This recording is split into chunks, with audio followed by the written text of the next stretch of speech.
जय राधा माधव कुंज बिहारी।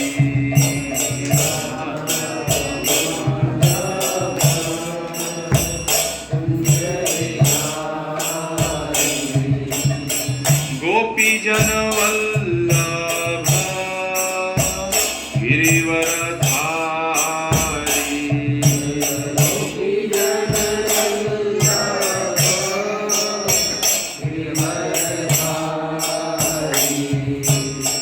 गोपी जन वल्लभ गिरिवरधारी।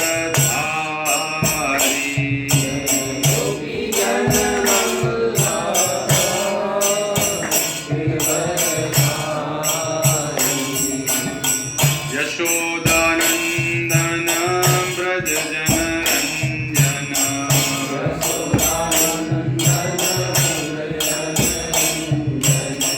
यशोदानंदन ब्रज जनरंजन।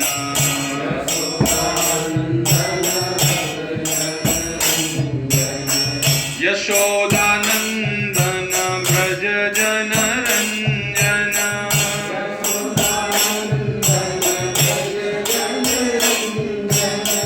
यशोदानंदन ब्रज जनरंजन।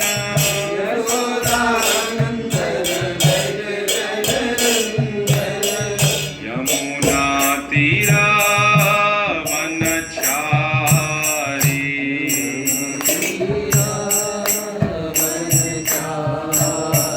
यमुना तीरा वनचारी।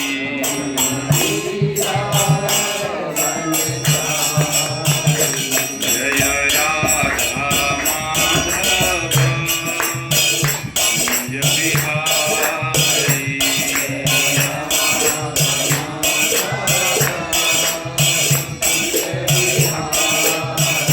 जय राधा माधव कुंज बिहारी।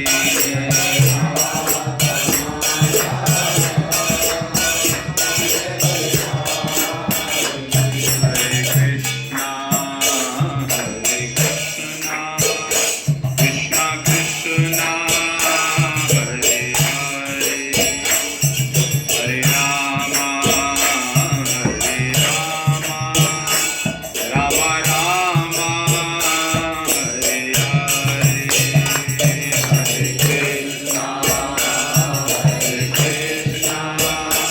कृष्णा कृष्णा हरे हरे, हरे राम हरे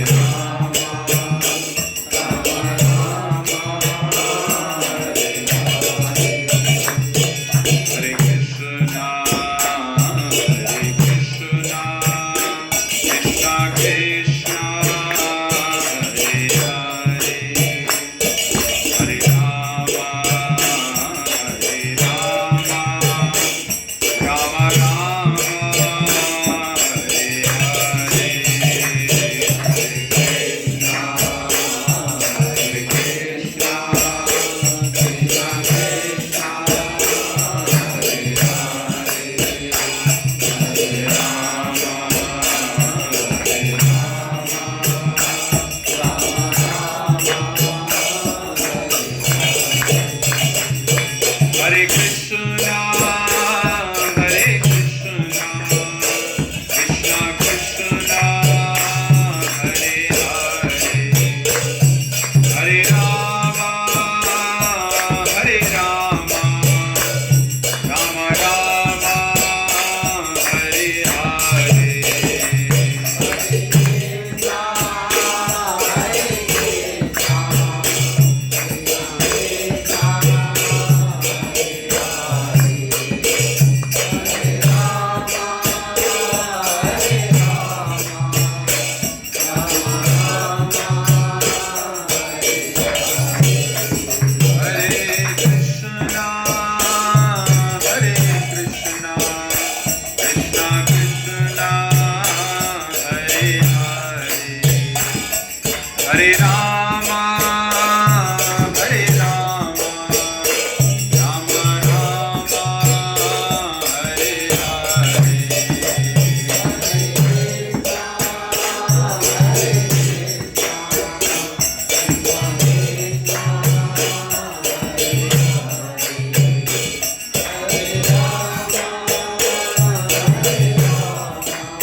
शाश्वत श्री श्रीमद् भाई चरणारविंद भक्ति वेदांत स्वामी श्रील प्रभुपाद की अनंत कोटि वैष्णव वृंद की श्री श्री राधा गिरधारी भगवान की श्री जगन्नाथ बलदेव सुभद्रा महारानी की पतित पावन श्री श्री गौर निताय की हरिनाम संकीर्तन की समवेत भक्त वृंद की गौर प्रमानंदे हरे हरे हरे। ओम अज्ञानतिमिरान्धस्य ज्ञानाञ्जनशलाकया चक्षुरुन्मिलितं येन तस्मै श्रीगुरवे नमः। वन्देऽहं श्रीगुरो श्रीयुतपदकमलं श्रीगुरून् वैष्णवांश्च श्रीरूपं साग्रजातं सहगणरघुनाथान्वितं तं सजीवं सावद्वैतं सावधूतं परिजनसहितं कृष्णचैतन्यदेवं श्री राधा कृष्ण पादान् सहगण ललिता श्री विशाखान्वितांश्च नमो विष्णुपादाय कृष्ण पृष्ठाय भूतले श्रीमते भक्ति वेदांत स्वामी निति नामिने नमस्ते सारस्वती देवे गौरवाणी प्रचारिणे निर्विशेष शून्यवादी पाश्चात्य देशतारिणे। हे कृष्ण करुणा सिंधो दीनबंधो जगत्पते गोपेश गोपिका कांत राधा कांत नमोस्तुते। तप्त कांचन गौरांगी राधे वृंदावनेश्वरी वृषभानुसुते देवी प्रणमामि हरिप्रिये। नमो महावदन्नाय कृष्ण प्रेम प्रदायते कृष्णाय कृष्ण चैतन्य नामने गौरतिशे नमः। वाञ्छाकल्पतरुभ्यश्च कृपा सिन्धुभ्येव च पतितानां पावनेभ्यो वैष्णवेभ्यो नमो नमः। श्री कृष्ण चैतन्य प्रभु नित्यानंद श्री अद्वैत गदाधर श्रीवासादि गौर भक्तवृंद हरे कृष्णा कृष्णा कृष्णा हरे हरे हरे राम राम राम हरे हरे हरे कृष्णा। तो बहुत बहुत धन्यवाद। निगम प्रभु कौन है? कहाँ है निगम जी? अच्छा माता जी, आपका ही मकान है ये? बहुत बहुत धन्यवाद आपके लिए। भक्तों को इतना अच्छा सुविधा दे रहे हैं, सत्संग करने का अवसर प्राप्त हो रहा है। इंतजार में रहते हैं। हाँ, इंतजार में रहते हैं कि आए। सब सेवा देते हैं मन से। और श्रीमान मुक्तिदाता प्रभु अच्छे से प्रयास कर रहे हैं यहाँ पर आप सब लोगों को शिक्षा देने का। और हमारा दुर्भाग्य, हमें पता चला भी महाराज जी असित कृष्ण स्वामी महाराज 18 तारीख को ही गए, तो मैं 18 तारीख को ही आया। मतलब महाराज जी निकले और मैं आया, तो दर्शन का सौभाग्य नहीं मिल पाया। अभी कार्तिक में जाएंगे तो दर्शन करके आएंगे। और हमारे साथ हमारे मित्र बैठे हुए हैं श्री राम पटेल जी। तो राम प्रभु हमारे स्कूल के मित्र हैं, वर्तमान में प्रदेश उपाध्यक्ष हैं भाजपा की। और दीनदयाल प्रभु तो आप सभी जानते हैं। तो आप सभी का हार्दिक स्वागत है। रविवार को श्री प्रभुपाद जी ने ये, चूँकि रविवार को छुट्टी रहती है, इसलिए श्री प्रभुपाद जी ने ये व्यवस्था प्रारंभ की कि कम से कम रविवार के दिन बैठ कर के भक्त लोग कथयन्तश्च माम नित्यं तुष्यन्ति च रमन्ति च, चतुश्लोकी गीता का ये विषय है कि भक्तों का ये स्वभाव होता है कि भक्तों के बीच में बैठ करके कथयन्तश्च माम नित्यम, भगवान के विषय में कथा कह करके, भगवान के विषय में बोल करके, तुष्यन्ति च, तुष्टि का भी अनुभव करते हैं, तुष्यन्ति च रमन्ति च, और उसमें ही रमते हैं। हर व्यक्ति का अपना अपना विषय होता है रमने का, होते ना। आजकल रमी सर्कल भी चल रहा है। रमी सर्कल में लोग रम जाते हैं, बाकी सब कुछ भूल जाते हैं। एक व्यक्ति संत जी के पास जाता है, उनसे कहता है हमें कुछ ऐसी बूटी बताइए, कुछ ऐसी औषधि बताइए, कोई ऐसा उपाय बताइए जिससे मैं हमेशा खुश रह सकूं, हमेशा प्रसन्न रह सकूं। तो संत जी ने बताया कि ठीक है, मैं आपको एक अंगूठी देता हूँ। ये अंगूठी के अंदर एक विशेष कागज है और इस कागज में सूत्र लिखा हुआ है हमेशा प्रसन्न रहने का, लेकिन इसको आपको देखना तभी है जब आप घनघोर संकट में हो। उस समय के पश्चात युद्ध तैयार हुआ। युद्ध राजा महाराज लड़ते रहते थे धर्म की रक्षा हेतु, कई बार भोग वृत्ति हेतु, जैसे भी है, लेकिन युद्ध प्रारंभ हुआ तो किसी कारणवश, किसी कूटनीतिक राजनीतिक व्यवस्था से ये जो राजा था वो परास्त हुआ। उसको युद्ध छोड़ करके भागना पड़ा। अब वहाँ से भागे जब युद्ध छोड़ करके, तो सैनिकों को भागना पड़ा, राज्य में भी नहीं जा सकते हैं।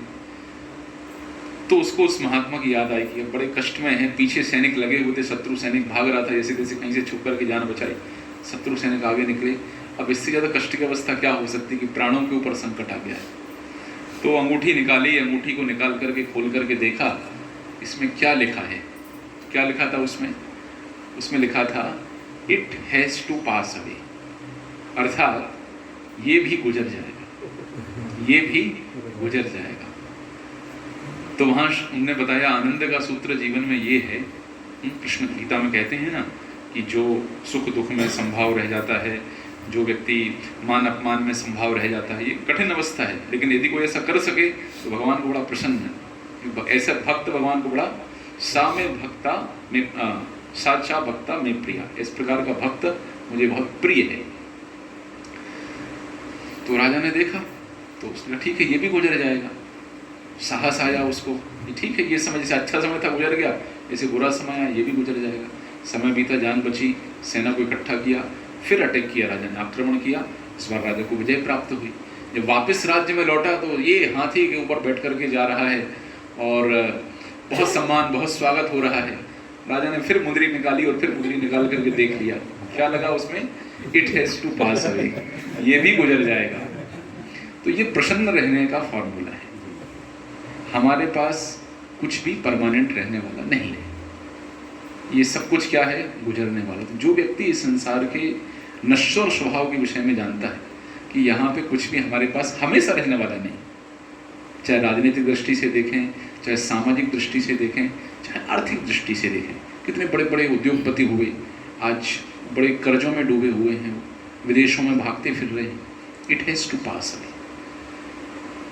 तो जीवन प्रभु जी ऐसे ही चलता है, जैसे नदी बहती है ना, ऐसे जीवन भी बहता है।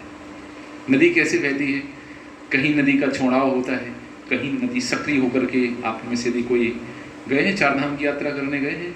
कौन कौन गए हैं चारधाम? केदारनाथ, बद्रीनाथ की यात्रा करने प्रभु जी गए हैं आप? चलेंगे एक बार साथ, इस बार मैं होके आया, अगली बार आपको भी लेके। इस बार मैं कुछ भक्तों को लेके गया था, ब्रह्मचारी भक्तों को, उनको दर्शन करवा के लाते हैं लोगों को भी। तो आप देखेंगे जहाँ से यमुना माता का प्राकट्य है, यमुनोत्री, जहाँ से गोमुख गंगा माता का प्राकट्य है, आप कल्पना भी नहीं कर सकते हैं कि ये पतली सी धारा जाकर के आगे इतनी बड़ी विशाल नदी का रूप धारण करेगी। हम ये कल्पना भी नहीं कर सकते। ऋषिकेश में भी सक्रिय ही है, मतलब बहुत, लेकिन आगे जाकर के आप जैसे मैदान में आती नदी बड़ी बहने शुरू करती, तो वो जो बह करके आई है कहीं पहाड़ों के बीच में से, कहीं पत्थरों के ऊपर से, अलग अलग उत्तरकाशी वगैरह से होकर के आप देखेंगे एक सक्रिय सी नदी बह रही है, कभी पहाड़ों के बीच में बही, कभी मैदान में बही, और जाके फिर कहाँ मिली? समुद्र में मिली। जीवन भी प्रभु जी ऐसे ही चलता है। तो जीवन में भी ऐसे ही उतार और चढ़ाव की अवस्थाएं आती रहती हैं। जीवन ऐसे कभी नहीं चलता है, कभी अप्स आते हैं, कभी डाउन आते हैं, कभी सब कुछ अच्छा चलता है आर्थिक रूप से, सामाजिक राजनीतिक रूप से, कभी सब नीचे आ जाता है। प्रश्न ये उठता है कि जब जीवन में ऐसी अवस्थाएं आती हैं कि जब बहुत सारी परिस्थितियां अपने ही पराये हो गए, या जब हम ऐसे लोगों के बीच में घिरे हुए हैं जो सिर्फ और सिर्फ स्वार्थ के कारण हमारे साथ जुड़े हुए हैं, इस प्रकार के लोगों से हम घिरे हुए, यह बहुत अच्छा समय हमारा चल रहा है। इन सारी अवस्थाओं में हमें कैसे उस व्यवस्था के साथ में व्यवहार करना है, कैसे उसके साथ डील करना है, हमें उन परिस्थितियों में कैसे हमें रहना चाहिए, क्या सिद्धांत है इसका? तो भगवान कृष्ण गीता में क्या कहते हैं? आसुरी गुण बंधन के लिए हैं और दैवी गुण कैसे हैं? मुक्ति के अनुकूल है। तो लक्ष्य तो हम सबका वही है, मुक्त होना, इस संसार से भगवान के धाम में जाना, ये लक्ष्य है हमारा। इसका महत्वपूर्ण समाधान ये है कि व्यक्ति दिव्य गुणों का विकास करे। तो जीवन के जो उतार चढ़ाव आने वाले हैं, इन उतार चढ़ाव की अवस्था में वही व्यक्ति इनसे व्यवहार कर सकता है जिसने अपने अंदर दिव्य गुणों का विकास किया है। इसलिए आप 12वें अध्याय में देखिए, भगवान कृष्ण 39 दिव्य गुणों के विषय बताते हैं। ये भक्त मुझे प्रिय है, ये भक्त मुझे प्रिय, ये भक्त मुझे प्रिय है। अगले 16वें अध्याय में पहुंचिए, 26 डिवाइन क्वालिटीज भगवान बताते हैं, दैवी स्वभाव बताते हैं। बार बार इन गुणों के ऊपर चर्चा की गई है। कृष्ण को क्या आवश्यकता थी इन गुणों के ऊपर चर्चा करने की? नहीं करते चर्चा। अर्जुन को तो युद्ध ही करना था, वहाँ अर्जुन को और दूसरे गुण की कहाँ आवश्यकता थी। फिर भी कृष्ण क्यों चर्चा कर रहे हैं? क्योंकि ये गुण अनुकूल हैं मुक्ति के, ये गुण अनुकूल हैं भगवत प्राप्ति के। और इन्हीं गुणों के माध्यम से जब हम व्यवहार करना सीख जाते हैं तो हमारा जीवन बड़ा आनंदमय हो जाता है। और ऐसे उदाहरण शास्त्रों में भरे पड़े हैं। चलिए भरत जी का ही उदाहरण लेना। राम राज्य की चर्चा आजकल सब लोग करते हैं। राम राज्य क्यों बना? कौन था राम राज्य के पीछे? राम राज्य के पीछे भरत का त्याग था। राम जी जब वनवास चले गए और भरत जी जब लौट करके आए, क्योंकि भरत जी को तो पता नहीं था, पता चला पिताजी की मृत्यु हो गई। जब लौट करके आए और अपने पिता को अंतिम संस्कार के, जो कहते हैं अंतिम संस्कार के लिए जा रहे थे, तो उसी समय मंत्रियों ने रोक दिया उनको। और मंत्रियों ने क्या कहा कि आप अंतिम संस्कार नहीं कर सकते हैं। क्यों नहीं कर सकते हैं? आपके पिताजी ये कह करके गए थे कि इस सारी समस्या की जड़ कौन है? भरत। विचार कीजिए, क्या भरत जी की गलती थी कोई? एक ऐसा पुत्र अपनी स्थिति में, अपनी स्थिति में उस शिक्षा को लगा करके देखिए, एक ऐसा पुत्र जिसका कोई दोष नहीं है और उसके पिता ने उसके ऊपर इतना बड़ा दोष लगाया है कि सारी समस्या की जड़ भरत है और वो पिता की मृत्यु हो गई है। अब आप पिता को जाकर के बता भी नहीं सकते कि इसमें हमारा कोई दोष नहीं है। इतने बड़े भार को सहन करके जो रह रहा है वही कौन है? भरत है। भरत का अर्थ बताते हैं जब वशिष्ठ जी नामकरण करते हैं, जो भार को वहन करने वाला है वो भरत है।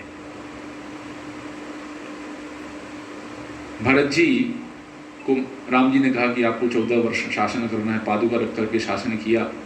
भरत जी जब स्नान करने के लिए निकलते थे प्रातः काल में, तो कई बार ऐसा होता था कि पत्थर मारे जाते थे। यही भरत है जिसके कारण हमारे राम को वन छोड़ करके, अयोध्या छोड़ करके जाना पड़ा। आप सोचिए, भरत जी शासन कर रहे हैं, उनकी बिजली पानी की व्यवस्था कौन कर रहे हैं? भरत जी कर रहे हैं। लेकिन पत्थर खा रहे हैं। पत्थर खा करके भी कभी उन्होंने नहीं कहा कि अयोध्या की लाइट काटो, सीजर नहीं है ना, गाजा पट्टी की लाइट काट दो, पानी की सप्लाई रोक दो, हमारे ऊपर आक्रमण करते हैं। भरत जी ने कभी नहीं कहा कि अयोध्या की लाइट काट दो और पानी की सप्लाई रोक दो, ऐसा नहीं किया। जब कोई लाता था कलेक्शन कर आता था तो ले लेते थे, खर्चा करने की बारी आती थी करते थे खर्चा, बोले राम जी से पूछ के करेंगे, मतलब पादुका से पूछ के करेंगे, पादुका थोड़ी बोलेगी खर्चा कर दो। तो जब राम जी लौट करके आए, अयोध्या में खुशहाली तो थी ही भरत के राज्य के कारण, और धन इतना बढ़ गया था कि 14 गुना राजकोष में वृद्धि हो गई थी भरत जी के कारण। जिसको पिता ने दोष दिया उस व्यक्ति ने उन परिस्थितियों को कैसे ग्रहण किया? भरत जी ने अपने दिव्य गुणों से ही उन सारी चीजों को समझा, उस स्थिति में व्यवहार किया और परिस्थिति से बाहर निकल के, भले ही पिता ने दोष दिया, लेकिन आज संसार का कोई व्यक्ति भरत को इस बात के लिए दोष नहीं देता है कि भरत के कारण राम जी, कोई देता है दोष? ये भरत जी के दिव्य गुण ही थे। तो जब जीवन में ऐसी परिस्थितियां उतार चढ़ाव आते हैं, ऐसी परिस्थितियों में ये दिव्य गुण ही हमारा सहयोग करते हैं। इसलिए कृष्ण बार बार इन दिव्य गुणों के विषय में कहा गया है।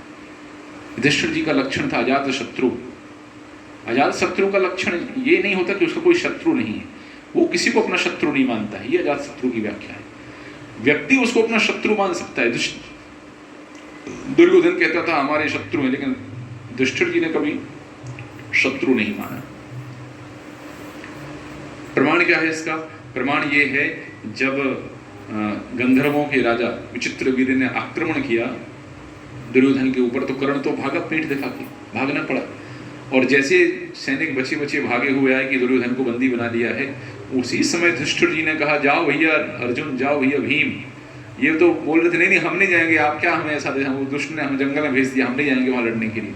फिर उन्होंने भी भाई की आज्ञा मानी, गए और युधिष्ठिर दुर्योधन को छुड़ा करके लेके आए। ये अजात शत्रु भाव है युधिष्ठिर जी का। त्याग और तपस्या की बात कर लें, कई बार लोग संयम खो बैठते हैं। चुनाव का माहौल चल रहा है, इसको टिकट नहीं मिली, दूसरी पार्टी से चुनाव लड़ गए, है कि नहीं? सब जगह होता है। हर जीवन के हर क्षेत्र में संयम की आवश्यकता है, हर क्षेत्र में संयम की आवश्यकता है।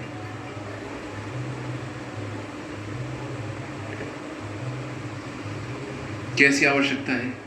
जब सगर महाराज के 10,500 पुत्रों को श्राप मिल गया कि सब भस्मीभूत हो गए, महाराज भगवान कपिल के श्राप से। तो सगर जी ने तपस्या करी, फिर उनके पुत्र हुए पोते हुए अंशुमान, उन्होंने तपस्या करी, राजा दिलीप ने तपस्या करी, और चौथी पीढ़ी में जब भागीरथ जी ने तपस्या की तब जाकर के गंगा मैया का अवतरण हुआ। 4 पीढ़ियों की तपस्या। हम तो 5 साल में 7 साल में परेशान हो जाते हैं, अरे प्रभु जी ये नहीं हो रहा है। माला करते करते एक भक्त आया, बोले 6 महीने से जप कर रहा हूँ, हमारा कुछ नहीं हो रहा है, हमारी पहले की भावनाएं बनी हुई हैं, क्रोध नहीं जा रहा प्रभु जी हमारा। हमने कहा 6 साल से तो हम भी कर रहे हैं, हमारा भी नहीं हो रहा। तो कई बार हम क्या, बीमारी तो देखो, अरे कैंसर जैसी बीमारी का इलाज कई बार मृत्यु का कारण बनता है। ये तो जन्मों जन्मों की बीमारी है, इधर हृदय में पड़ी हुई है, और आप 6 महीने लाभ मिलेगा, थोड़ा सा लाभ मिलेगा। दवाई कैसे खा रहे उसके ऊपर भी निर्भर है कि नहीं। तो गंभीर रोग है, थोड़ा इलाज में क्या लगता है, समय लगता है। तो ये गुण था भागीरथ जी का, ये गुण था उनके रघुवंश का, कि 4 पीढ़ियों की तपस्या से उनका पेशेंस था, उनका सब्र था, धैर्य था उनका, इसलिए गंगा मैया अवतरित। नहीं बोलते अब कर तो लिया, पिताजी ने तपस्या नहीं आई तो हम क्या करें, नहीं उनने कर लिया, अब हम भी करेंगे, अब हम भी करेंगे, अब हम भी। ये उनका दृढ़ संकल्प था। इन गुणों के माध्यम से ही हम इस संसार में व्यवहार करते हैं, इन गुणों के माध्यम से ही। तो एक चीज़ तो पक्की होगी, उतार चढ़ाव जीवन में आने हैं, जीवन नदी के समान बहना है, परिस्थितियाँ एक सी नहीं रहनी है। खुशी का सूत्र तो यही है कि it has to pass away, ये भी गुजरेगा। और इन सारी परिस्थितियों में जिस कारण से हम बाहर निकल पाएंगे वो कारण है हमारे दिव्य गुण, वो कारण है हमारे दिव्य गुण। सत्यवादी था, ब्राह्मण गया, एक बच्चा गया गुरुजी के पास, गुरुजी आपसे शिक्षा प्राप्त करना चाहते हैं। तो गुरुजी ने कहा हम सिर्फ ब्राह्मणों को शिक्षा देते हैं, आप किसके पुत्र हैं? बोले पता नहीं हम किसके पुत्र हैं, माता जी से पूछ के आते। माता जी से पूछने गए, माता जी ने बोली बेटा मैं तो दासी थी, बहुत पुरुषों से हमारा संबंध था, तुम किसके पुत्र हो पता नहीं। उसने जाकर के एज इट इज गुरुजी को कह दिया, हमारी माता जी ने कहा है अनेक पुरुषों से उनके संबंध है, उनको नहीं पता कि हम किसकी संतान है। गुरुजी ने उसको स्वीकार कर लिया, बोले तुम ब्राह्मण हो, क्योंकि सत्यवादिता लक्षण ब्राह्मण का है। इस गुण से स्पष्ट हो रहा है कि तुम ब्राह्मण हो। तो व्यक्ति की पहचान उसके गुणों से होती है, क्वालिटीज से। इसलिए बार बार हम लोग भक्ति भी कर रहे हैं तो बार बार इन गुणों के ऊपर जोर दिया जाता है। नरस्याभूषणम, नरस्याभूषणम, मनुष्य का आभूषण क्या है? गुण है एक्चुअली।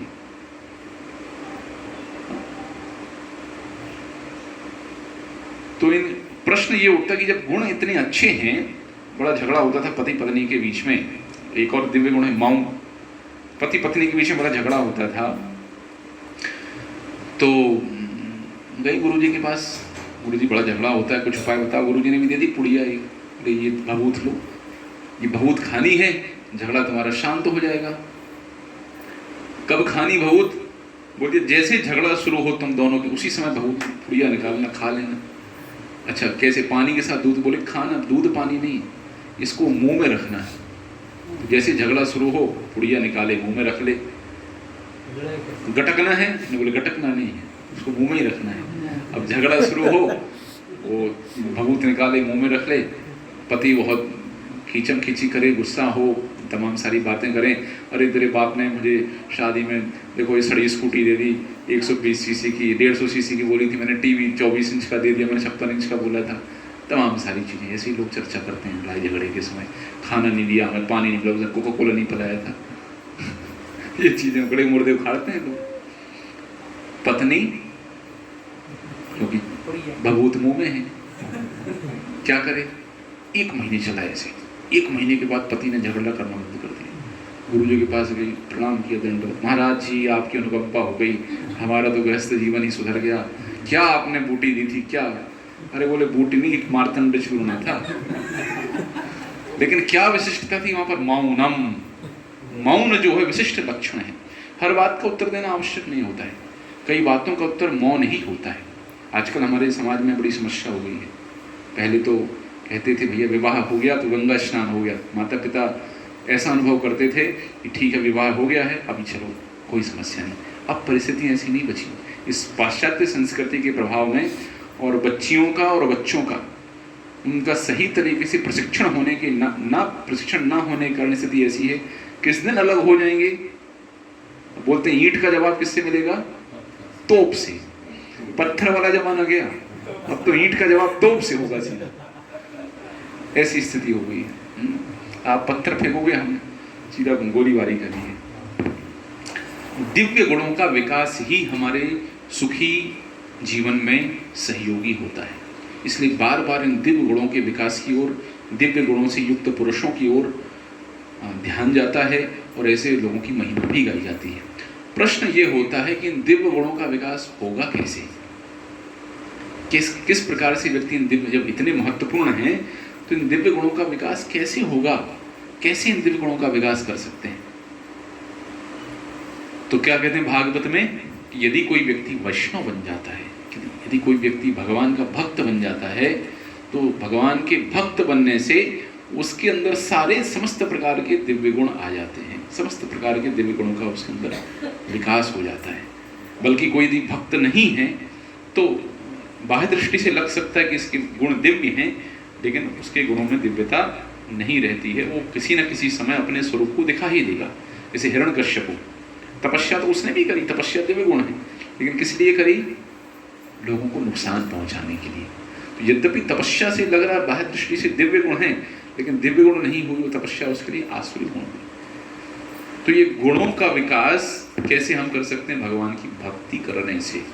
इसलिए कई बार आज मैं जो चर्चा कर रहा हूँ, मैं भक्ति के व्यवहारिक पक्ष की चर्चा कर रहा हूँ। कई बार लोग पूछते हैं क्या होगा भक्ति करने से, क्या होगा भक्ति करने से? तो आप लोग को समझ में आ रहा है भक्ति करने से आपके व्यक्तिगत जीवन में, सामाजिक जीवन में, व्यवहारिक जीवन में क्या परिवर्तन होगा? भक्ति करने से हमारे अंदर दिव्य गुणों का विकास होगा। अगला प्रश्न हो सकता है, क्यों भैया भक्ति करने से दिव्य गुणों का विकास कैसे हो जाएगा? क्या सिस्टम है? किस सिस्टम से भगवान भक्ति करने से दिव्य गुणों का विकास होगा? प्रश्न हो सकता है ना, ऐसा क्या हो जाएगा? हाँ, बिल्कुल प्रश्न उचित है और इस प्रश्न का उत्तर भी है कि किस प्रकार से दिव्य गुणों का विकास। अच्छा, आप कई लोगों के मन में दो प्रश्न मैं लेता हूं। कुछ लोग कहते हैं कि समाज में इतनी समस्याएं चल रही हैं और इस्कॉन वालों को गीता बांटने से फुर्सत नहीं है। जब देखो जब गीता बांटते रहते हैं, और इतने लोग बीमार हैं, परेशान हो रहे हैं अस्पताल में, और तुम लोग यहाँ बैठ के गीता की कक्षा कर रहे हो। कुछ करो व्यवहारिक रूप से समाज की सेवा, क्यों नहीं करते सेवा समाज की? कई लोग ऐसा कहते हुए मिल जाएंगे, इतना ऐसा हो रहा है, आप लोग क्या कर रहे हो? देखिए ऐसा है, जो दूसरे लोग अस्पताल खोल रहे हैं वो भी प्रशंसनीय है, गीता की शिक्षा के अंदर ही है, पुण्य कर्म करने वाले लोगों की श्रेणी में आते हैं। इत्यादि इत्यादि जो कार्य करते हैं पुण्य श्रेणी, और पुण्यात्मा जीवों का स्थान होता है, स्वर्ग इत्यादि उनको प्राप्ति होती है, उनकी गति है। अब जब युद्ध होता है, यदि कोई व्यक्ति सेना का थोड़ा सा भी अनुभव रखते हैं, तो क्या जब युद्ध होता है सब लोग लड़ते हैं? सब नहीं लड़ते हैं। कौन लड़ता है? इन्फेंट्री वाले लड़ते हैं। आगे जो सेना होती है, इन फ्रंट, सामने जो होती है वो इन्फेंट्री लड़ती है। बाकी आर्टिलरी वाले क्या करेंगे? यहाँ से वो फोर्स मारेंगे, नीचे से गोला मारेंगे। और रसद वाले क्या करेंगे? सामान पहुंचाएंगे, गोला बारूद पहुंचाएंगे। उनका काम यही है भाई, कमी नहीं होने पाए। और डॉक्टर्स भी वहाँ पर होते हैं, उनका काम के कैजुअलिटीज़ जो हुई हैं, जो लोग गोली लग गई है, शहीद हो गए हैं, उनको लेकर के कैंप में वापस लाना, उनका इलाज करना, वो सबका काम है। तो किसी का काम, सबका ही काम महत्वपूर्ण है, सबका काम महत्वपूर्ण, इसलिए दोषारोपण करने की आवश्यकता नहीं है। तो प्रश्न ये उठता है कि इतनी कथाएं हो रही हैं, इतनी कथा करने की आवश्यकता क्या है? गीता के प्रवचन करने की आवश्यकता क्या है? आवश्यकता है, आवश्यकता बिल्कुल है। क्योंकि यदि बीमारी का इलाज करना है, एक व्यक्ति को यहाँ फोड़ा हुआ, डॉक्टर के पास गया, उसने चीरा लगा दिया, 10 दिन बाद यहाँ हो गया, फिर गया डॉक्टर के पास, उसने वहाँ फोड़ा फाड़ी करके चीरा लगा दिया, 10 दिन बाद फिर यहाँ हो गया, फिर 10 दिन बाद यहाँ हो गया, परेशान हो गया, बार बार इतने सारे फोड़े हो रहे हैं। समझ में आ रहा है ना सबको मैं क्या चर्चा करूँ? इतने सारे फोड़े हो रहे हैं बार बार, क्या कारण है? बोले अब एलोपैथी वाले से नहीं होगा, आयुर्वेदिक वाले के पास जाना पड़ेगा। आयुर्वेदिक वाले से बोला डॉक्टर साहब ये घटना 1 2 3 4 5 फोड़े हो गए, रुक ही नहीं रहे। तो आयुर्वेदिक वाले ने एक भी फोड़े का ऑपरेशन नहीं किया। उसने क्या किया? उसने जड़ को पकड़ा, जड़ क्या है? बोले इसका खून अशुद्ध हो गया है, ब्लड में गड़बड़ी हो गई, इसको ब्लड प्यूरिफायर दो। साफी, साफी सुना? साफी से त्वचा गोरी हो जाती है। सबको गोरा बनना है? नहीं, ब्लड प्यूरिफायर है। तो खून में गड़बड़ी है, इसीलिए जगह जगह फोड़े हो रहे हैं, और खून की अशुद्धि को शुद्ध कर दिया तो सारे फोड़े क्या हो जाएंगे? ठीक हो जाएंगे। इसी प्रकार से मानव समाज में जो समस्याएं हैं, उन समस्याओं के समाधान के अलग अलग तरीके हैं। एक विधान का तरीका है और एक दूसरा समाधान का तरीका है। विधान क्या है? भैया कोई व्यक्ति ये काम करेगा, इतने साल की सजा, पुलिस पकड़ेगी, फाइल बनाएगी, पेश करेगी, जज निर्णय देगा, 20 साल जाओ, 10 साल जाओ, 5 साल जाओ। ये व्यवस्था है, वो एक तरीका है। लेकिन ये परमानेंट समाधान है। किसको नहीं पता मर्डर करने से 20 साल की सजा होती है? सबको पता ना। कौन सी धारा लगती है? प्रभु जी अनुभवी हैं। 302 302 में 20 साल की सजा हो जाती है? तो क्या मर्डर होने बंद हो गए? अखबार में पढ़ेंगे तो रोज ही 2-4 तो मर्डर हो ही जाते हैं, और जेलें ओवरलोडेड हैं। ऐसा नहीं हिंदुस्तान की, पूरे विश्व की जेलें ओवरलोडेड हैं। तो विधान तो है, तो क्या कार्य रुक गए? दंड की पद्धति के कार्य रुक गए? जड़ के ऊपर प्रहार करना वो आध्यात्मवादियों का लक्षण है। जड़ के ऊपर प्रहार हो भक्तों का लक्षण है। कैसे जड़ के ऊपर प्रहार हो? जड़ के ऊपर प्रहार तो बीमारी की जड़ को समझना पड़ेगा।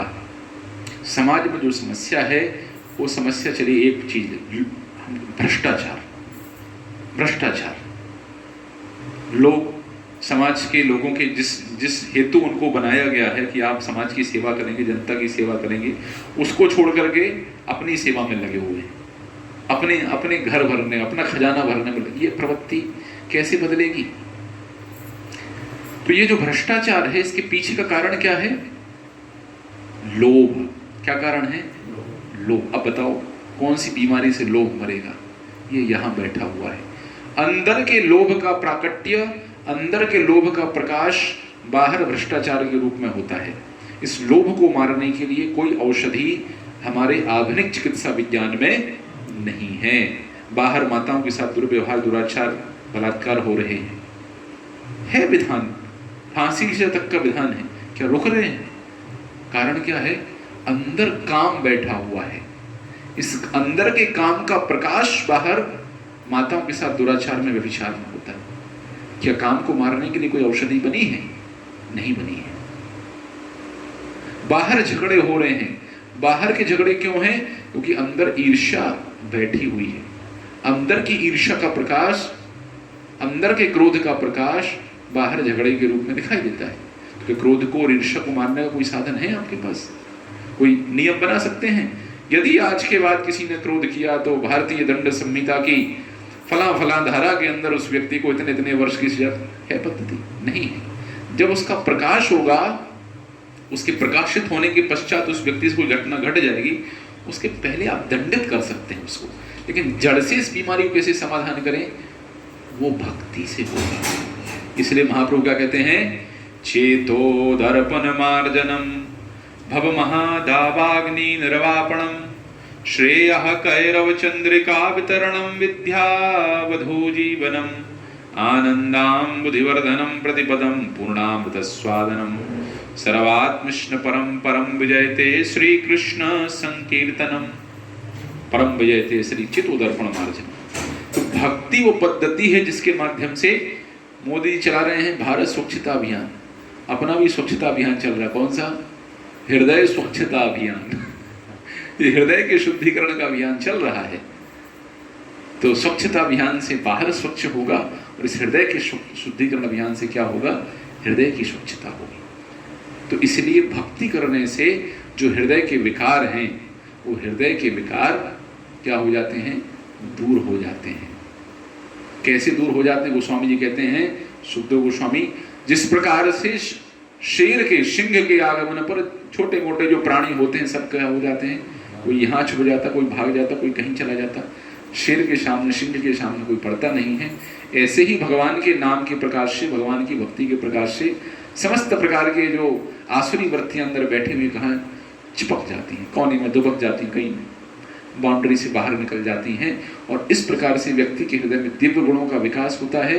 और इन दिव्य गुणों के साथ जब कोई व्यक्ति जीवन बिताता है तो अपने जीवन में और दूसरे के जीवन में और सभी के जीवन में प्रकाश फैलाता है। तो बताइए, दिव्य गुणों का विकास आवश्यक है कि नहीं है? और है तो कैसे? वो भक्ति से। तो भक्ति करना जरूरी है कि नहीं है? इसलिए ये हम लोग व्यवहारिक पक्ष की चर्चा कर रहे हैं। अब आज की चर्चा का जो विषय था, मैं उसी दिशा में आ रहा हूँ कि भक्ति में आगे कैसे बढ़े। तो ये तो आवश्यकता हुई, भक्ति करना क्यों आवश्यक है? भक्ति करना क्यों आवश्यक है? अब भक्ति कैसे करें? मुझे लगता है आप लोग वर्षों से ये चीज़ सुन ही रहे हैं कि भक्ति कैसे करें, तो वो तो चर्चा का विषय नहीं है। श्रवणम कीर्तनम विष्णु स्मरणम पाद सेवनम अर्चनम वंदनम दास्यम सख्यम आत्मनिवेदनम, नवधा भक्ति प्रहलाद जी ने बताई है। भगवान के विषय में सुने, श्रवण करें, कीर्तनम भगवान का कीर्ति का गान करें, श्रवणम कीर्तनम विष्णु की स्मरण करें। उनका भक्तों के लिए थोड़ा स्मरण का अभ्यास कम होता है, श्रवण कीर्तन करते हैं, स्मरण नहीं कर पाते हैं, उसका भी हम अभ्यास करना है कि हम स्मरण कर सकें। और ये कब होगा? जब श्रवण कीर्तन बहुत हो जाएगा, तब अपने आप स्मरण भी होगा। तो श्रवणम कीर्तनम विष्णु स्मरणम पाद सेवनम अर्चन वंदन दास्य भाव में शक्य भाव भगवान की सेवा कर, आत्मनिवेदन संपूर्ण समर्पण भगवान के लिए। तो नवधा भक्ति बताएगी, आप लोग को पता है। हमारे श्रील प्रभुपाद जी ने बहुत सुंदर पद्धति बताई है कि क्या करना, रोज हमें कितने माला जप करना है। आप सभी लोग करते हैं? कौन कौन है जो 16 माला जप करते हैं रोज? हाथ उठाइए। अच्छा, बहुत सुंदर। 8 माला वाले हाथ उठाओ जरा। हाँ, 4 माला वाले हाथ उठाओ। 4 माला वाले, 2 माला वाले भी हाथ उठाओ। किस किस के हृदय में इच्छा है कि प्रभु जी माला करना चाहते? हाथ उठाओ जरा। हाँ, तो माला करना है। हाँ? नाम बिनु कलिकाले यार नहीं धर्म, सर्व मंत्र सार नाम यही शास्त्र मर्म। सबके जीवन में इतनी व्यस्तता है, सुबह से शाम काम काम काम, चाहे साधु हो, चाहे नेता हो, चाहे कर्मचारी हो, चाहे जो भी हो, सबके जीवन में सब है। हमें बहुत व्यस्तता रहती है, सब आप सबको व्यस्तता रहती है, सबके जीवन में काम है, ढेर सारे काम है। इसलिए भगवान ने कहा तुम्हारे काम के साथ कुछ चलेगा तो क्या चलेगा? भगवान का हाँ। तो इसलिए नाम लेना परम आवश्यक है। तो जो लोग 16 माला नहीं कर रहे हैं वो धीरे धीरे 16 माला करिए, और जो माला नहीं कर रहे हैं प्रारंभ कीजिए माला है। ठीक है? तो कौन कौन जब करना प्रारंभ करेंगे? हाथ उठाओ जरा, देख लें। प्रभु जी देख लो जरा कौन कौन। हाँ, 1 2 3 4 5। और कोई ऐसे जो नहीं कर रहे शुरू करेंगे? हाँ विवेक जी। तो सबको ही जप करना है। तो ये पद्धति भक्ति की व्यवहारिक पद्धति है कि नाम जप करना। ठीक है? और दूसरा, सुनना बहुत आवश्यक है। भगवान के विषय में सुने, रोज थोड़ा समय निकालें, 10 मिनट 15 मिनट 20 मिनट सुने भगवान के विषय में। हाँ। तीसरा, भगवान के भक्तों का संग परम आवश्यक है, बहुत आवश्यक है। साधु संग सर्वशास्त्र कहे, लव मात्र साधु संग सर्व सिद्धि है। साधु संग बहुत आवश्यक है, और साथ में फिजिकली साधु संग करना या वाणी के रूप में साधु का संग करना, ये बहुत आवश्यक है। और भगवान का प्रसाद खाने का प्रयास करें और अपनी इंद्रियों को भगवान की सेवा में लगाएं। सावई मनः कृष्ण पदारवंदयो, कृष्ण को भगवान के चरणों में लगाएं। वाचांसी वैकुंठ गुणानुवर्णनम, वाणी से भगवान की वैकुंठपति की महिमा का वर्णन करें। करो हर मंदिर मार्जनादिसु, और हाथों से भगवान के मंदिर का मार्जन करें। श्रुतिम चकार च्युत सत कथोदय, और श्रवण इंद्रियों का प्रयोग किस लिए करें? कान का प्रयोग उन्हीं भगवान की कथा सुनने में। तो यहाँ से जब जाएगी ना, अलग अलग मिसाइल जाएगी। यहाँ से प्रसाद रूपी मिसाइल जाएगी, यहाँ से कान भगवान के दर्शन रूपी मिसाइल जाएगी, यहाँ से भगवान की कथा श्रवण रूपी मिसाइल जाएगी, है कि नहीं? और वो क्या कहते हैं, वो IED, वो तो ब्लास्ट जिसका करते हैं, क्या बोलते हैं उसको? ऐसे होते हैं आईडी, ऐसे ब्लास्ट जैसे होता है। तो भक्तों का संग साथ में रहना मतलब वही है आईडी, उसका ब्लास्ट, भक्ति का ब्लास्ट होगा हमारे भक्तों के संग से। ये पद्धति को हम अपनाएंगे तो धीरे धीरे भक्ति में क्या होगा। तो ये भक्ति कैसे करनी है? अब प्रश्न ये उठता है कि भक्ति में आगे कैसे बढ़ना है, भक्ति में आगे कैसे बढ़ना है। तो सब जगह एक पद्धति है। एक व्यक्ति ज्वाइन करता है, मान लीजिए सिपाही के रूप में पुलिस फोर्स में जाता है, तो उसका है भाई इससे हमें हवलदार बनना है, ASI बनना है, SI बनना है, और संभव हुआ तो TI भी बनेंगे, और भगवान ने लग दिया तो CSP भी बन जाएंगे, है कि नहीं? आर्मी में भी यही पद्धति, उसको पता होती गाइडलाइन की आज मैंने एज अ लेफ्टिनेंट ज्वाइन किया है, आगे मैं कैप्टन बनूंगा, मेजर बनूंगा, लेफ्टिनेंट कर्नल बनूंगा, ब्रिगेडियर बनूंगा, लेफ्टिनेंट जनरल बनूंगा, और यदि भगवान ने साथ दिया तो जनरल भी बनेंगे, है कि नहीं? पद्धति है सब जगह, है कि नहीं? तो यही चीज भक्ति जीवन में हम कैसे आगे बढ़े, यहाँ भी पद्धति है, यहाँ भी पद्धति है। तो भक्ति जीवन में आगे बढ़ने के लिए पहला सिद्धांत है, पहली जो शिक्षा है वो है सिद्धांत को पक्का किया जाए, सिद्धांत को पक्का किया जाए। कहते हैं सिद्धांत जानिबे न चित्ते करीबे आलस्य। सिद्धांत जानने में हमें आलस्य नहीं करना चाहिए। जैसे भोजन करने में आलस्य होता है क्या? है अब प्रभु जी बहुत नींद आ रही है, आज नहीं खाएंगे। अरे नींद से उठ करके खा पी के फट से सो जाते हैं चद्दर ओढ़ के। आलस्य नहीं होता भोजन करने में, होता है क्या? नहाने में भले आलस्य हो, लेकिन भोजन में कोई व्यक्ति आलस्य नहीं करता है। सिद्धांत को जानने में आलस्य नहीं करना चाहिए, जानना चाहिए हमारा क्या सिद्धांत है। तो हम लोग कौन है? हम गौड़ीय वैष्णव हैं, मध्य गौड़ीय संप्रदाय, ब्रह्म मध्य गौड़ीय संप्रदाय के हम पालन करने वाले हैं। तो जानना चाहिए हमारा क्या सिद्धांत है। अब सिद्धांत में क्या क्या जानना चाहिए? सिद्धांत में सारी चीजें जाननी चाहिए। तो भगवत गीता का जो अध्ययन है, श्रीमद् भागवत का जो अध्ययन है, इससे हमारा सिद्धांत क्या होता है? स्पष्ट होता है, सिद्धांत की स्पष्टता होती है। तो इसको मैं कहता हूं हमें खोखले सनातनी नहीं बनना है, हमें पक्की सनातनी बनना है। पक्की सनातनी अर्थात जो वास्तविक रूप से जानता है कि हमारे धर्म की शिक्षाएं क्या हैं। और वो कैसे पता चलेगा? वो पता चलेगा शास्त्रों के अध्ययन से, वो पता चलेगा सुन करके। तो पहली चीज क्या है? सिद्धांत। तो सिद्धांत जानना है। तो सिद्धांत में तो मैं कुछ प्रश्न पूछूंगा आप लोगों से, ठीक है? तो हम जिस पद्धति का पालन कर रहे हैं, इस संप्रदाय का नाम क्या है? हाथ उठाइए और उत्तर दीजिए। जिस पद्धति का आप जो प्रवचन में, कोई ऐसे जो पहली बार प्रवचन में आए हैं आज, फर्स्ट टाइम वाले? हाँ आप तो हैं। उसके अलावा कोई पहली बार वाले? हाँ। तो हम लोग जिस पद्धति का मैं बता रहा हूं कि हमें भक्ति में आगे कैसे बढ़ना है, तो उस आगे बढ़ने की पद्धति में पहली वस्तु है कि हमें सिद्धांत को अच्छे से समझना है। और सिद्धांत में क्या क्या समझना है उसकी हम लोग चर्चा कर रहे हैं। तो हम किस मत का पालन करने वाले? चलिए यहाँ से शुरू करते हैं। हम किस मत का पालन करने वाले? जी भाई, गौड़ी मत, ठीक है। गौड़ी हमारा संप्रदाय हो गया, लेकिन हम किस मत का पालन कर? दो प्रकार के मत हैं, एक द्वैत मत है, एक अद्वैत मत है। तो हम किस मत को मानने वाले हैं? बोलिए बोलिए, इनाम मिलेगा चॉकलेट।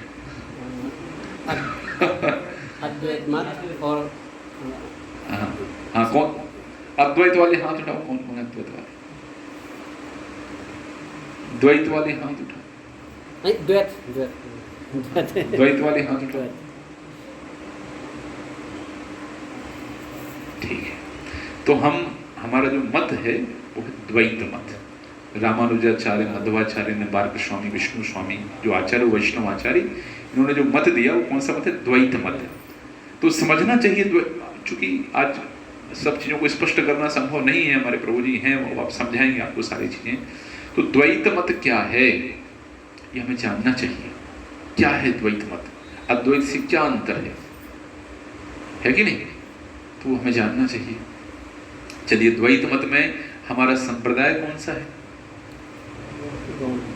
हाँ बताइए, हाथ उठाओ, कौन बताएगा? कौन है विद्वान? हाँ बताएं, प्रभु जी बताएंगे। हमारा संप्रदाय क्या है? वेरी ब्रह्म मध्य गौड़ी, बहुत अच्छा। तो ब्रह्म मध्य गौड़ीय ये क्या है हमारा, जैसे हम बोलते हैं ना शादी में क्या होता है, हमारे पिताजी बलदेव सिंह, उनके पिताजी बोले बहादुर सिंह, उनके पिताजी हीरा सिंह, 3 पीढ़ी का नाम तो लेते हैं कम से कम, है कि नहीं। तो इसी तरीके से हम किस परंपरा में आ रहे हैं, किस शिक्षा में आ रहे हैं, वो हमें समझना है। सिद्धांत का पक्ष है, ये नहीं जाना तो आप बोलेंगे नहीं जानेंगे तो क्या होगा, मैं बताऊंगा थोड़ी देर बाद क्या होगा, नहीं जानने से क्या होगा। सबके पीछे तर्क और कारण है। तो सिद्धांत को जानना चाहिए, ठीक है ना। सिद्धांत जानने में अच्छा, फिर ये बताइए मुक्ति के बाद हमारा क्या होगा। तो हम अब इस सिद्धांत पक्ष में 3 महत्वपूर्ण चीजें आती हैं। 3 महत्वपूर्ण चीजें क्या हैं, यह है संबंध, अभिधेय और प्रयोजन। क्या है, संबंध, अभिधेय और प्रयोजन। तो अब मेरा प्रश्न है आप लोगों से, भी प्रश्न उत्तर चलेगा, हमने बोल दिया अपने हिस्से का बोल दिया, अभी आप लोगों से प्रश्न होगा, फिर थोड़ी देर बाद आप हमसे प्रश्न कर सकते हैं। तो संबंध, हमारा और भगवान का क्या संबंध है, चलिए बताइए, कौन बताएगा। भगवान का हमारा क्या संबंध है। माताओं की ओर से उत्तर नहीं आ रहे, क्या संबंध है बताइए। अगली संडे को आए ज्यादा लोड का। तो भगवान के हमारे बीच का, मेरे पीछे बोलिए दासो अस्मि, बोलिए दासो अस्मि, दासो अस्मि, मैं, हम भगवान के क्या हैं, दास हैं। तो स्पष्ट हो गया। इसमें संबंध तत्व, जिसने जैसा संबंध को पहचाना उसने उसी मार्ग को अपनाया। जिसने कहा निराकार, हम संबंध क्या है, बोले हम आत्मा हैं, वो परमात्मा है। किसी ने कहा हम भक्त हैं, वो भगवान हैं। जिसने जैसे संबंध को माना वैसे उसने मार्ग का निर्धारण किया। तो इसलिए दूसरा सिद्धांत क्या आता है, अभिधेय। क्या आता है, अभिधेय क्या है। अब जिस संबंध को हमने पहचाना है उस संबंध को कैसे स्थापित करना। लड़की तो देख के आ गए, लड़का देख के तो आगे, शादी भी करनी, खाली देख के आना है। तो अब शादी कैसे होगी, महाराजा पैलेस बुक होगा, डीजे फला वाले का आएगा, बग्गी उसकी आएगी, कैटरिंग उसकी होगी। अभिधेय, किस मार्ग का, बारात कहां से आएगी, कहां से जाएगी, किस मार्ग का हमें पालन करना है। तो हमारा मार्ग क्या है, क्या है हमारा अभिधेय, क्या है हमारा अभिधेय है भक्ति। क्या है, भक्ति। ज्ञान योग नहीं, कर्म योग नहीं, ध्यान योग नहीं, क्या हमारा भक्ति। और प्रयोजन क्या है, क्यों इतना परिश्रम करने की आवश्यकता, लहसुन प्याज नहीं खाना, ये करना, वो करना, ये नहीं करना, तेरे नियम के चक्कर में क्यों पड़ना भाई, क्यों परेशान हो रहे हो। तो प्रयोजन क्या है हमारा, काहे कर रहे हो भक्ति इतनी इतनी आवश्यकता क्या है भक्ति करने की, कोई खाली इसमें पड़ा है क्या। हाँ प्रभु जी बताएंगे क्या है हमारा प्रयोजन, कृष्ण प्रेम की प्राप्ति। बहुत सुंदर, इस लक्ष्य हेतु हम क्या कर रहे हैं, भक्ति कर रहे हैं कि कृष्ण के प्रेम की हमें प्राप्ति होगी। इसको कहते हैं संबंध, अभिधेय, प्रयोजन। तो द्वैत द्वैत, ब्रह्म मध्य गौड़ीय और संबंध अभिधेय, तो ये एक सिद्धांत पक्ष हो गया। तो इसलिए यहाँ हर रविवार कक्षा होती है। क्या कारण है उसके पीछे, ताकि आप लोगों को सिद्धांत स्पष्ट हो। अच्छा, मैं अभी 10 नाम बोलूंगा और वो 10 नाम आपको बोल करके अभी दोहराना है, ठीक है। दोहराएंगे, एक बार बोलूंगा फिर आप बोल देंगे, बोल देंगे। इसीलिए कक्षा में किताब कापी लेके आना चाहिए, कापी और पेन, ताकि लिख सकें। तो भूल जाओगे कल तक ब्रह्म मध्य गौड़ी संप्रदाय और अद्वैत सिद्धांत और द्वैत सिद्धांत और संबंध अभिधेय प्रयोजन, शब्द ही याद नहीं रहेंगे। इसलिए क्या करना चाहिए, लिखना चाहिए, लिखना चाहिए। ये सिद्धांत की चर्चा होगी। दूसरी चर्चा ये है, भक्ति में आगे बढ़ने के लिए सिद्धांत के पश्चात सदाचार। क्या है, सदाचार। चलिए, आपके अकाउंट में कितने पैसे लगे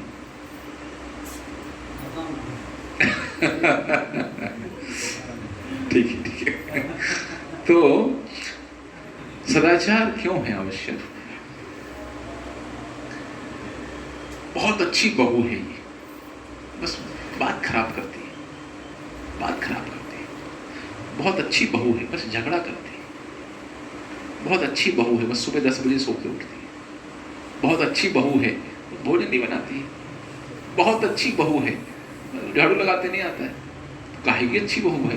तुम ना सुबह जल्दी उठ रही, ना भोजन बनाते आ रहा है, ना झगड़ा कर रही है, ना बोलती है। अच्छी बहू कैसे हो गई? सही बात है, गलत बात है? तो व्यक्ति के अच्छे गुण उसके आचरण से ही दिखाई देते हैं, उसके व्यवहार से ही दिखाई देते हैं।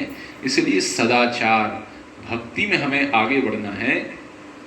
हमारे पीछे बोलिए, यद्यपि तुम्ही हो जगत पावन, तुम्हार स्पर्शे है, तुम्हार स्पर्शे पवित्र है, देव मुनि गण, तथापि भक्त स्वभाव, मर्यादा रक्षण, मर्यादा पालन है, साधुर भूषण। मर्यादा पालन क्या है? साधु का आभूषण है। साधु का आभूषण है मर्यादा पालन। और ये मर्यादा क्या है? सदाचार। तो अभी प्रभु जी, मैं आपको प्रभु एक पूरी पीपीटी भेज दूंगा, मैं आपको डिजाइन करवाई है। पूरा वैष्णव सदाचार कोर्स है।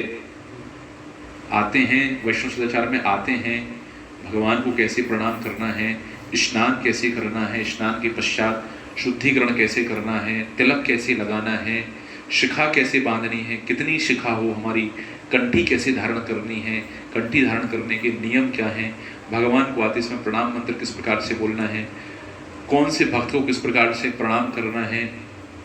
ठीक है? तो ऐसे आचरण में प्रसाद के साथ कैसे व्यवहार करना है, वरिष्ठ भक्तों से कैसे व्यवहार करें, बराबरी वाले भक्तों से कैसे व्यवहार करें, बाहर का कोई व्यक्ति उससे कैसे व्यवहार करें, भगवान से संबंधित जो वस्तुएं हैं उनसे कैसे व्यवहार करें, भगवान की आरती किस प्रकार से करें। ये सब सदाचार का आचरण, सद आचरण, ये सब आचरण का ही हिस्सा है। तो प्रभु जी पूरा कोर्स हमारे पास है, तो आपको पूरा भेज देंगे, व्हाट्सएप पे भेज, अभी भेज दूंगा थोड़ी देर में। तो आप भक्तों को, तो प्रभु जी आप लोग को कोर्स कराएंगे, वो वैष्णव सदाचार कोर्स। ये भी भक्ति में आगे बढ़ने के लिए आवश्यक है, ताकि आप लोग मान लीजिए प्रभु जी के साथ वृंदावन पहुँचे, ठीक है, यात्रा लेके जाएंगे वृंदावन, तो वृंदावन पहुँचे, अब वहाँ कोई वरिष्ठ भक्त मिल गए, महाराज जी मिले, तो पता ही नहीं चल रहा आपको कैसे प्रणाम करना है। तो फिर ये हमारा प्रगति हुई कि वो क्या बोलेंगे, अरे दमों के भक्तों को कुछ नहीं आता, यही बोलेंगे। आप लोग ऐसा सुनना चाहते हैं, दमों को कुछ नहीं आता, क्या करना पड़ेगा? आचरण सीखना पड़ेगा। तो ये सदाचार है, किस प्रकार से आचरण करना है, भोजन करने के पश्चात क्या पद्धति है, भोजन करने के पूर्व क्या पद्धति, प्रसाद मंत्र क्या है, इत्यादि इत्यादि सीखना। तो ये भक्ति में आगे बढ़ने के लिए दूसरी पद्धति, पहली मैंने क्या बताई? सिद्धांत। दूसरा क्या बताया? सदाचार। और तीसरा क्या है? साधना। क्या है? तीर को साधना, निशाने पर लगाना। तो हमारे मुक्तिदाता प्रभु एकदम पक्के हैं साधना में, मैं तो कच्चे हैं, हम थोड़ा कच्चे साधक हैं लेकिन प्रभु जी, मैंने सुना है उनके विषय में, जय गोपाल ने बताया काफ़ी बार, अपनी साधना भजन में ज़्यादा से ज़्यादा नाम जप करना, भगवान के श्री विग्रह की सेवा करना, भागवत का अध्ययन करना, उसमें प्रभु जी अच्छा अभ्यास है उनका। तो साधना, साधने का अर्थ क्या होता है? साधना का अर्थ है डिसिप्लिन लाइफ स्टाइल। जब हम बीमार होते हैं तो हमारी इच्छा होती है कि आज तो गन्ने का जूस पीना है, लेकिन डॉक्टर क्या बोलता है? भाई गन्ने का जूस नहीं पीना है, डायबिटीज बढ़ जाएगी, अपन कुछ नहीं कर पाएंगे। साधना का अर्थ यही है कि इच्छा तो हो रही है कि जाकर के वो डॉल्बी में जाके मूवी देख करके आ जाएं, लेकिन हमारे आध्यात्मिक प्रगति के लिए आवश्यक है कि वो नहीं करना है, वो हमारी साधना का हिस्सा है, हमारी साधना का हिस्सा है। इच्छा तो ऐसी हो रही कि माला को टांग में खूंटा पे वहीं टंगी रहे, महीना भर क्यों इसमें हाथ डाल के परेशान होते हैं। नहीं करना है माला, बिल्कुल नहीं करना। प्रभु कहाँ रखी? तिजोरी में रखी है माला, एकदम सुरक्षित रखी है, चोर भी आएगा तो नहीं ले जा पाएगा। ऐसी इच्छा हो सकती है, फिर भी चूंकि ये कार्य हमारे प्रगति के लिए आवश्यक, इसलिए करना, यही साधना का यही अर्थ है कि चाहे इच्छा हो और चाहे इच्छा ना हो, चाहे इच्छा हो चाहे इच्छा ना हो, जो कार्य करना पड़े वही साधना है, वही साधना है। तो इसलिए तीसरा, प्रगति करने के लिए क्या आवश्यक है? साधना। क्या क्या है साधना में? साधना में किस किस को साधना है? मंगल आरती करनी है, तुलसी आरती करनी है, नरसिम्हा आरती करनी है, बैठ करके जप करना भगवान के नाम का, तुलसी महारानी की प्रदक्षिणा करनी है, तुलसी देवी को जल देना है, दर्शन आरती अटेंड करनी है। ये सब जो भी पद्धति श्री प्रभुपाद जी ने जो हमें सुबह का कार्यक्रम दिया है, आप लोग अपने घर में भी कर सकते हैं। अब विदेशों में तो भी मैं एक भक्त से कनाडा में बात कर रहा था, बहुत सारे विद्यार्थी वहाँ उनका कैसे चल रहा है, बोले भक्त लोग थोड़ा कम है मंदिर में, ठाकुर जी शनिवार रविवार मंदिर में रहते हैं, बाकी किसी भक्त के घर में रहते हैं। मतलब सब जगह नहीं है, 2-4 सेंटर में ऐसी स्थिति है। तो भगवान के घर में ही होती है सेवा, गृहस्थों के घर में भगवान के ऐसे पिक्चर रखना चाहिए, और उसके रोज मंगल आरती प्रभु जी सिखाएंगे आपको कैसे करना है, मंगल आरती कैसे गाना है, सब सीखना है, ऐसे हम आगे बढ़ते हैं। तो पहला क्या मैंने क्या बताया था? सिद्धांत, दूसरा सदाचार, तीसरा और चौथा सेवा। और सेवा में हमें सुनने मिला हमारे दमों के भक्त बड़े होशियार हैं, सेवा में पीछे नहीं हटते हैं, सबसे पीछे। अच्छा महाराज जी कह रहे थे कथा में, बोले तन से सेवा सब करें, धन से करे ना कोई, और जो धन से सेवा करे सोई सच्चो सेवक होई। तो सेवा हम कई तरीके से करते हैं। 20 मिनट में फ्री हो रहे हैं, पिताजी को तो कहा जाए। तो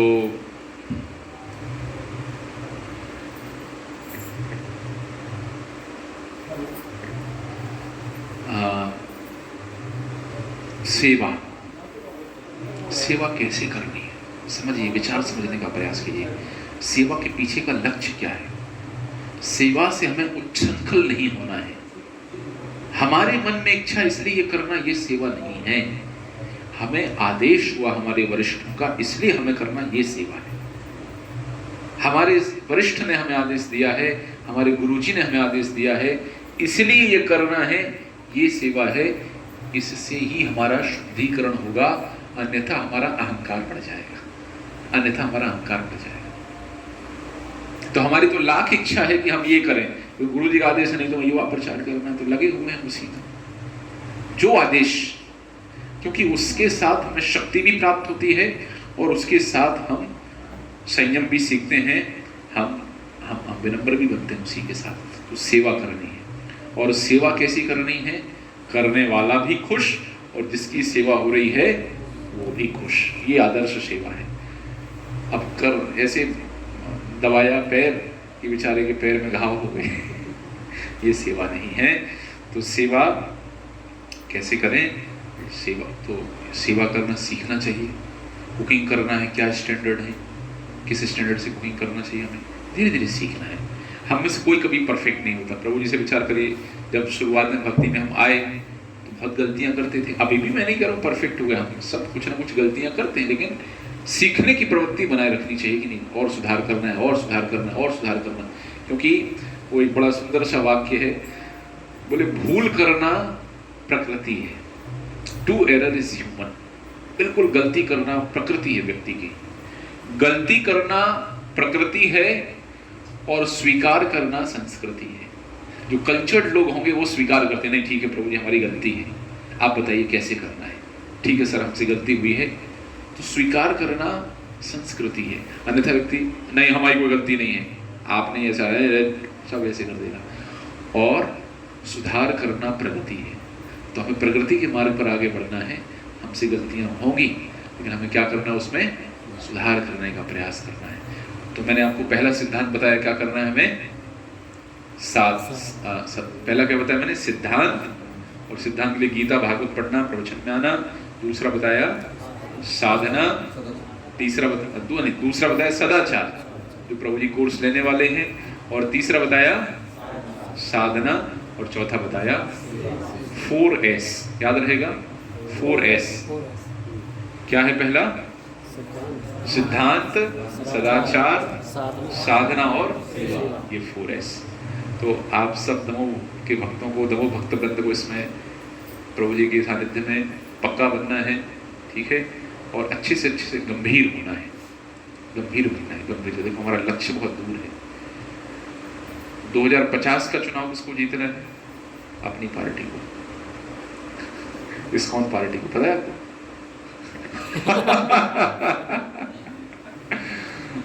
अरे हमारा इतना बड़ा लक्ष्य है, संसार में चुनाव नहीं जीतना है, वो भगवान के धाम का चुनाव जीतना है अपने को। इस संसार का चुनाव तो जीत भी जाएंगे, लेकिन भगवान के धाम का चुनाव भगवान हमें चुन लेंगे, ठीक है?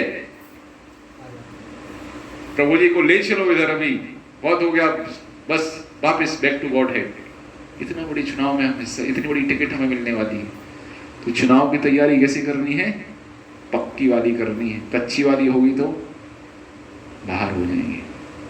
इतनी बड़ी तैयारी हमारी है, तो इसलिए क्या होना पड़ेगा? गंभीर होना पड़ेगा। और इसके लिए एक ही चीज़ है, मैं आप सबसे कहूँगा कि आश्रय में रह करके भक्ति करिए, आश्रय में रह करके। गुरु जी के आश्रय हमारे महाराज जी आते हैं यहाँ पर, परम पूज्य सिद्ध कृष्ण स्वामी महाराज, आप लोग को बड़े सौभाग्यशाली हैं, महाराज जी का सीधा सीधा सानिध्य यहाँ। साल में एक बार तो महाराज जी आ ही जाते हैं और 10, 15, 20 दिन रुकते हैं, तो कितना शुभ अवसर है, आप लोग को मिलना चाहिए उनसे। इस्कॉन में सन्यासी बनना बहुत कठिन है, आप लोग को पता नहीं है, वेटिंग लगता है 7, 8 साल का, बड़ी कठिनाई से सन्यास होता है। बहुत कठिन हो गया है अभी सन्यास लेना, ठीक है? तो बहुत कठिन, हमारा सन्यास मिनिस्ट्री में सेवा है, बहुत कठिन है। तो इतना सुंदर सानिध्य मिलता है, महाराज जी गुरु भी बन गए अभी तो लीजिए, हमारे मुक्तिदाता प्रभु हैं यहाँ पर, का सानिध्य लीजिए, पूछिए। देखो गुरु तो उतना ही बताएगा ना, जब देखेगा कि पानी कितना पिलाएंगे, जब देखेंगे प्यास लगी है तभी तो पानी पिलाएंगे। तो जिज्ञासा करिए, आता तो सब, आप जाएंगे तो आपको बताएंगे सब कुछ है, तो इसका लाभ उठाइए और इसे धीरे धीरे आगे बढ़ना है। और हमारे पीछे बोलिए, भारत भूमि ते हैलो मनुष्य जन्म जार जन्म सार्थक करो करी पर उपकार। तो ये सब चर्चा किसकी हो रही? जन्म सार्थक करो, लेकिन इसके बाद बैठना नहीं है, खाली खुद माला नहीं करनी, खाली खुद भागवत नहीं पढ़ना है, खुद प्रसाद नहीं खाना है, प्रसाद बांटना है लोगों को, माला करवानी है लोगों को, हरिनाम संकीर्तन करवाना है लोगों को, भागवत सिखानी है लोगों को, गीता सिखानी, गीता बांटने जाना है, परिश्रम करना है, बहाना है अपना पसीना, तब जाकर के परिवर्तन आएगा समाज के अंदर। तब जा प्रभुपाद जी ने किया है, दिखाया है हम सबको। तो हमें आशा करते हैं अगली बार जब आएंगे तो ये दीवार को किसकाना पड़ेगा, प्रचार करना है हमें। तो भारत भूमि ते हैले मनुष्य जन्म, किसकी जिम्मेदारी है? हम जो भारत भूमि में पैदा हुए, अंग्रेजों की नहीं है जिम्मेदारी, वो तो मांस खाने वाले, दूध मछली का तेल डाल के पीने वाले क्या सिखाएंगे? हमारी जिम्मेदारी है, भारत भूमि ते हैले मनुष्य जन्म जार। तो जन्म सार्थक और करी परोपकार है। तो हरिनाम संकीर्तन हमारे दीनदयाल प्रभु पिछले में लगता जनवरी में आया था, मैं जनवरी से फरवरी, मार्च, अप्रैल, मई, जून, जुलाई, अगस्त, सितंबर, अक्टूबर, 9 महीने से कंटिन्यूस हर रविवार को प्रभु जी कुंडलपुर में मुक्तिदाता प्रभु ने उस दिन प्रेरणा प्रदान कर दी कि होना चाहिए। तो नियमित रूप से उन्होंने अपनी एक टीम तैयार कर ली और कुंडलपुर में पिछले 9 महीने से हर रविवार को गीता कक्षा हो रही है, हर दिन शाम को, और संकीर्तन हो रहा है। और अभी 26 तारीख को बड़ा कार्यक्रम है और उसके पश्चात भागवत कक्षा प्रारंभ होने वाली, वहाँ पर हर दिन शाम को आधा घंटा भागवत कक्षा होगी। आप सब भी कर सकते हैं, कोई उसमें कोई प्रभुपाद इतने सुंदर ग्रंथ लिखे हैं और है प्रभु जी भागवत अपने पास, और आवश्यकता है तो कुछ स्पॉन्सर्ड भागवत हमारे पास है, हम एक सेट हिंदी में हम भी भिजवा देंगे। और आपकी 100 गीता बाकी है।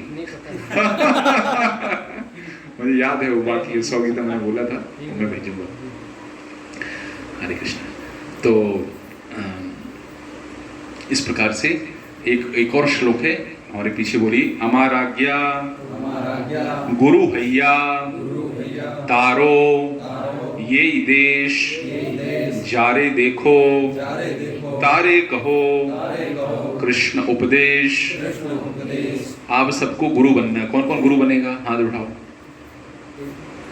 हाथ उठाओ, सब गुरु बनेंगे, हाथ उठाओ। हरे कृष्णा कृष्णा कृष्णा हरे हरे, हरे राम राम राम हरे। चैतन्य महाप्रभु का आदेश है कि सभी को गुरु बनना है। भीमन माता भी गुरु बनेंगी, दीक्षा गुरु नहीं बननी। सबको गुरु बनना है। हमारा आज्ञा गुरु हैया, हमारी आज्ञा से आप सब गुरु, हमारी मतलब हमारी नहीं, चैतन्य महाप्रभु की आज्ञा से हमारा आज्ञा गुरु हैया। और गुरु होकर के क्या करना है, कैसे गुरु बनना है, लेकिन अपनी इच्छा से नहीं बनना है। कैसे बनना है, हमारा आज्ञा, जैसे गीता में उपदेश है उस आज्ञा के अनुसार, जैसे कृष्ण की शिक्षा है, जैसे राम की शिक्षा है, रामायण की शिक्षा, भागवत की शिक्षा, महाभारत की शिक्षा, उस शिक्षा के अनुसार गुरु बनना, सबको ही बनना है। तो तैयार है गुरु बनने के लिए? तैयार हैं? तैयार तो हरि बोल बोलना, तैयार हैं? हरि बोल। हाँ, तो हमारा आज्ञा गुरु हैया, गुरु बन के क्या करना है, गुरुगिरी नहीं करना है। गुरु बन के पैसा नहीं कमाना, गुरु बन के वो तो ठाकुर जी भेज देंगे, उसकी चिंता नहीं है। गुरु बन के क्या करना है, तारो यही देश, इस संपूर्ण देश का क्या करना है, उद्धार करना है। कैसे होगा उद्धार, जारे देखो तारे कहो, जिसको देखो उसको क्या बोलना है, प्रति घरे घरे किया करो वही भिक्षा, बोलो कृष्ण भजो कृष्ण करो कृष्ण शिक्षा। जाओ घर घर, महाप्रभु ने आदेश दिया हरिदास ठाकुर को, नित्यानंद प्रभु को, घर घर जाकर के क्या कहना है, बोलो कृष्ण। प्रभु जी बोलिए हरे कृष्णा कृष्णा कृष्णा हरे हरे, हरे राम राम राम हरे हरे। बोलो कृष्ण, भजो कृष्ण, कृष्ण का भजन कीजिए और करो कृष्ण शिक्षा, गीता लीजिए और पढ़िए। तो हमारा आज्ञा गुरु हैया तारो ये देश, और जारे देखो तारे कहो कृष्ण उपदेश। तो हम सभी को करना है, और दमों में बहुत सुंदर प्रचार होना चाहिए। ये आप ही लोगों की जिम्मेदारी। याद करेंगे, हम लोग जब बेस में रहते थे तो वो संघर्ष के दिन रहा करते थे। शुरुआत में कहीं नया केंद्र शुरू होता है, संघर्ष के दिन, कहीं सांप निकल रहे, कुछ हो रहा है, पैसा नहीं है, रथ यात्रा करनी, पैसे नहीं, जाते हैं लाओ ये थोड़ा करके। ये अच्छा है ना, क्यों संघर्ष नहीं करेंगे जीवन में? जिसके जीवन में संघर्ष नहीं हो तो मृत ही है। होना चाहिए संघर्ष जीवन में। और किसके लिए संघर्ष, भगवान की सेवा के लिए। इससे लोगों का कल्याण होगा, है कि नहीं?